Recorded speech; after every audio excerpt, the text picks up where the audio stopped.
Hi everyone, it's Michael from Songs Inc. Today I'm going to show you how to create a song using an instrumental track from the Songs Inc. website in the program Audacity. The cool thing about Audacity is it's a free program. So the first thing you want to do is go to the website, which is audacity.sourceforge.net. I'll put it on the screen so you can see that. You enter on the home page. Then you go to the download page. If you're on Windows, you're going to choose one of these two versions. I'm on an Intel Mac, so I chose this version here.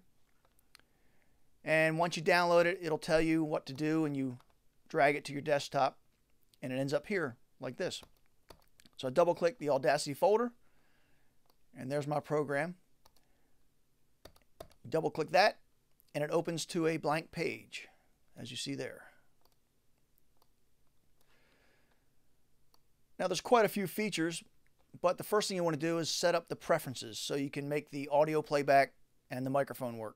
You go to Audacity, click Preferences, go under Audio I/O, and under Playback Device, if you're using your computer speakers, you want to select one of the built-in outputs. I'm using a digital interface called Sapphire, so I select that one. Under Recording, Device, if you're using your computer microphone, built-in microphone, you're going to select the built-in line. Again, I'm using the Sapphire for that as well, so I select that one. My microphone is plugged into the box called Sapphire. Channels, you leave mono. You want to select the first box here, play other tracks. You want to select hardware playthrough and select the bottom one, do not modify. Quality, you want to leave at 44,000. The rest is okay.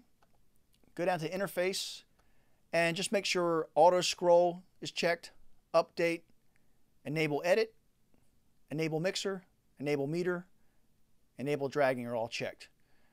That should be good. Most of those may be already checked, but just double check that. Then click OK. So now we should be able to hear some audio after we load some in.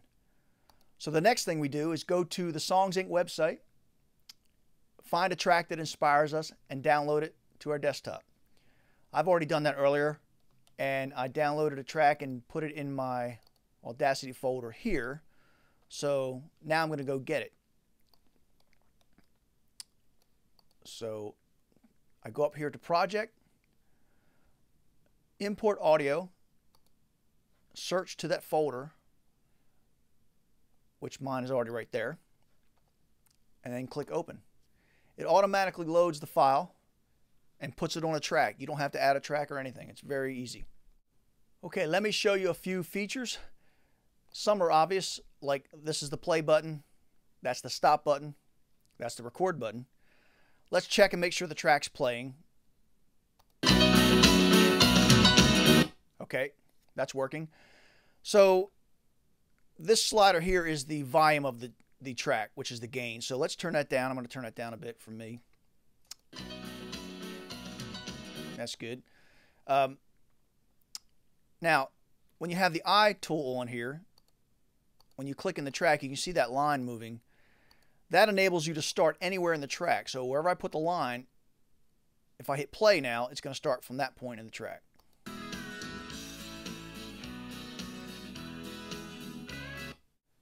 And you can move around within the track very easily, which will come in handy later. Now, these arrows on the left and right of the control bar, that line is called the playhead. And the left arrow moves the playhead all the way back to the beginning, if you click it. And the right arrow moves that playhead all the way to the end. Okay. Now, this is the timeline. It's in seconds, 0, 15, 30, and there are increments of 5 in between, 30, 35, 40, 45. Now to see a more defined timeline, if you go to the magnifying glass here and you make that larger, scroll backwards now because it's bigger, you're going to see the actual seconds, 1, 2, 3. Actually got a little too big, let's go a little smaller. So you can see every second of it. Now that's going to be handy because what we're going to do is we're going to highlight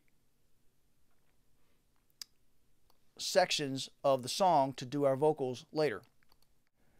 And the way you do that is just how I did there. You take your eye tool and you highlight any section you want, and you let go, drag it across, and you see a different shade come up, and that section's highlighted. So now when you hit the play button, only that section will play, and then it'll stop. Great. Now that's going to be very useful, and I'm going to show you how now. What I like to do is I like to work in these songs. I like to map out where my verses fall, where my choruses fall, based on the timeline. So I think in this one, my first verse is going to fall about 10 seconds. And it's going to go down to somewhere down here. It's about 28 seconds. So I make use of this highlight tool. 10 seconds is my verse. I start a bit back from there, about 8 seconds down. Gives me a little running room. And I go to about 29. That gets me into the chorus. And now when I hit play, it's just going to play my verse section. And I can practice my scratch melody ideas until I get something I'm happy with. I do this for all the courses and any other parts of the song, like a bridge if it has one. So I'm going to end this tutorial here so I can go away and figure out where my verses and my choruses are going to fall within this timeline. Then in part 2, I'll show you how to record your scratch melody on separate tracks within this program. And that'll be the next stage. Well, I hope you got something out of this. Please feel free to email me here at YouTube with any questions you may have. And look out for part 2 of the Audacity tutorial. Thanks for watching.